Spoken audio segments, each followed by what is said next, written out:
Bridge. Auxiliary power's kicking in. Looks like Smithfield's on top of things. Why wouldn't she be, lad? She's an engineer. Captain Carter, Lieutenant Commander Montgomery Scott, at your service. Apologies, Mr. Scott. This isn't how I envisioned receiving you aboard Farragut. Aye, but rather this way than not at all. You see, I was confronted with Dr. Tamara's logic, which dictated I escape with the cloaking device. And after some experience with another well-known stubborn Vulcan, I knew there was no winning the argument. I'm glad you're here. Captain, directly ahead. I've never seen anything like it. They're like bubbles. First things first. RT, is the Gorn ship out there? And what about Mr. Taylor's bubbles? Impossible to determine if he is, Jack. Sensors do indicate we are within a temporal void in space. I'm detecting thousands of these bubbles varying in size within it. A deep scan reveals within each bubble, time has seemed to have literally stopped. What about the wormhole? It's only conjecture at this point, but my guess would be the Gorn's weapon created a reaction within the wormhole, forcing it to remain open. Critical events from Earth's past are being extracted and isolated here. As long as it remains open, more of these time bubbles will appear. When the Gorn captain said we'd run out of time, I do not think he planned this turn of events. He may not have realized the full extent of his weapon. If he's out there, he's probably as much in the dark as we are. Captain, the longer those critical moments remain isolated in our time period, the greater the odds of affecting Earth's history. RT, we'll need to figure out a way to restore these bubbles back into Earth's natural timeline and close that wormhole. If we don't... I know. I'll get right on it. Wait a minute. Detecting a human life sign on one of those bubbles.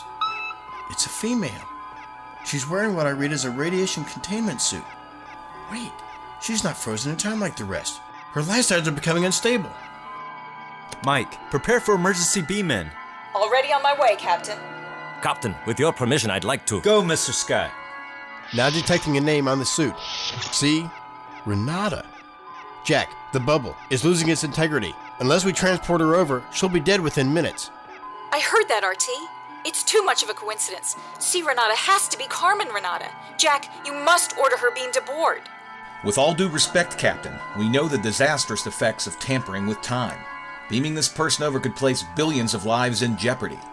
If Mike's correct about her being Carmen Renata, then you must beam her over. It's the only way to verify if she's already thrown the switch. Switch? What switch? I can't explain now. You'll just have to trust me. Captain, I formally object. Regulation 35.47. Objection noted. But I'm gonna have to go with RT on this. Mike, beam her aboard. Transporting now. Mike, report. What's happening? Transporter signal failing. They're losing her. Mike, report. Did you get her? Yes, Jack. Thanks to Scotty's assistance. Holly here, Captain. The subject's alive, but I have to get her to sickbay right away. Captain's log, supplemental. RT has filled us in on the woman we rescued from the wormhole bubble. It seems she's the great-great-grandmother of our chief engineer, Michelle Smithfield. Carmen Renata was a scientist at a private sector super collider facility. Late one night, there was a mishap. One of the collider's focusing magnets became misaligned. Aye, I can already see what was about to happen. Unfortunately, the misalignment caused a cascade effect, and the miniature wormhole began to form, causing explosions and general chaos. It's unclear as to how, but Renata was able to reach the shutdown button and thus prevent a further catastrophe from occurring. Regrettably, she died in the process.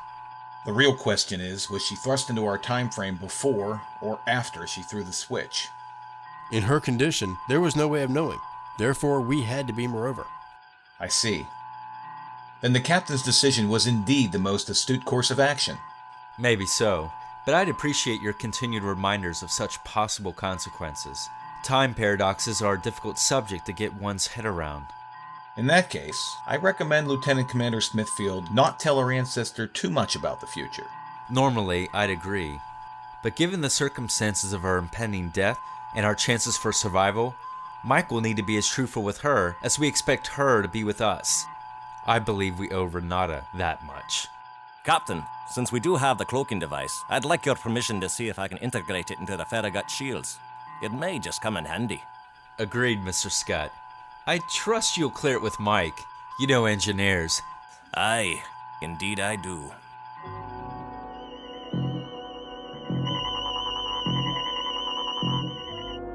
What an unusual amulet. Thank you. It's actually a tool my great-grandfather made for my father. It's a very special tool, one I've carried with me always.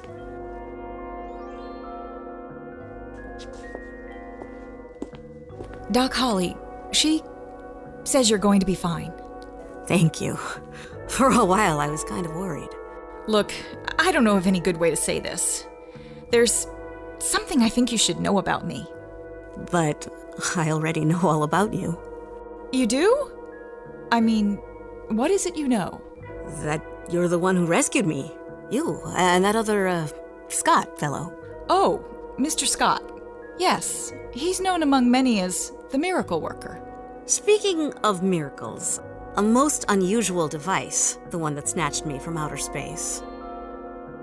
Oh, yes, I was cognizant of my surrounding while trapped out there.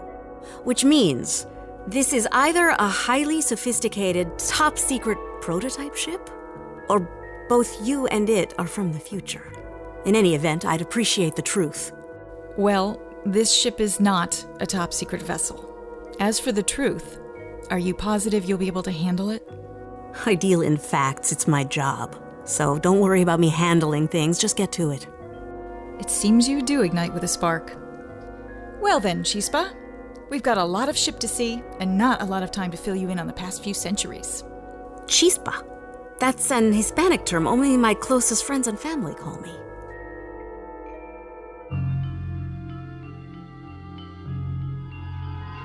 I've located the Gorn ship.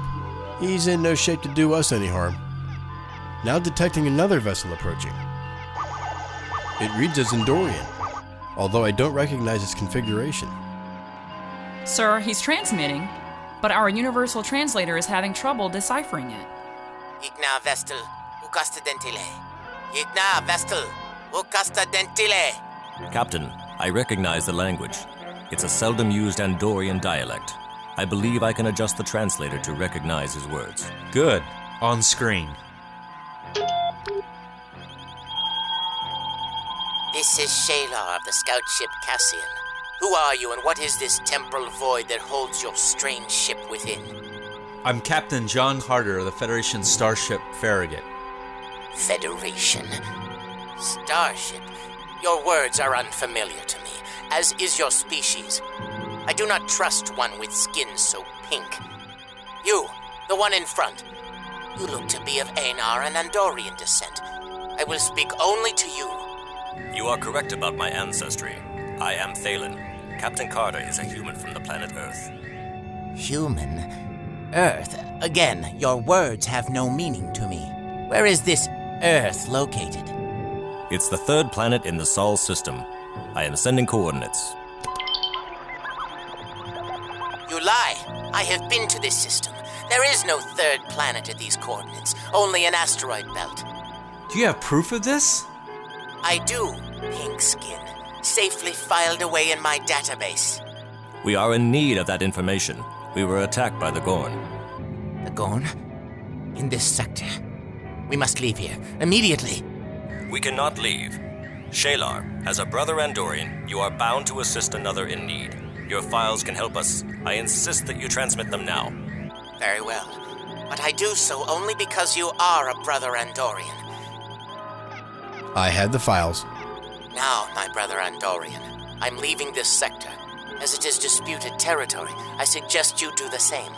If you do not, you'll have more than the Gorn to be concerned with, especially if the Klingons or Romulans discover your presence.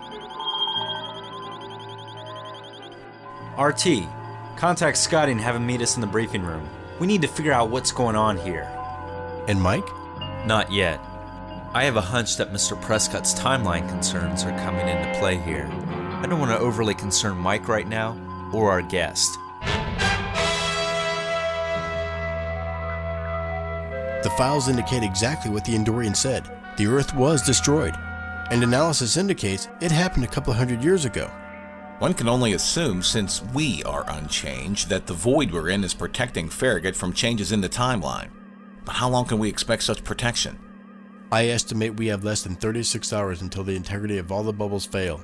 Once that happens, we, along with everything in the void, will fade from existence. Indications are the changes in the timeline were centered on the incident involving Renata. If Renata was snatched from her timeline before the shutdown of the magnets could occur, then the wormhole must have expanded, causing Earth's orbit to shift.